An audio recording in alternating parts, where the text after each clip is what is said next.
Nagsimula sa simple na pasulyap-sulyap, nagpapapansin sa'yo.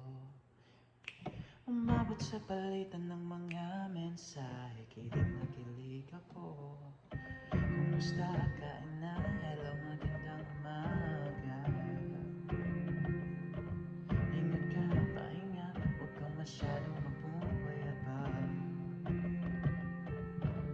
Naramdaman ang puso na ako'y nahuhulog sa'yo. Sa kada araw natin na pag-uusap, meron nang namumuo. Ngunit di ko na alam kung anong patutunguhan. Ang hiling ko lang naman na itong naramdaman.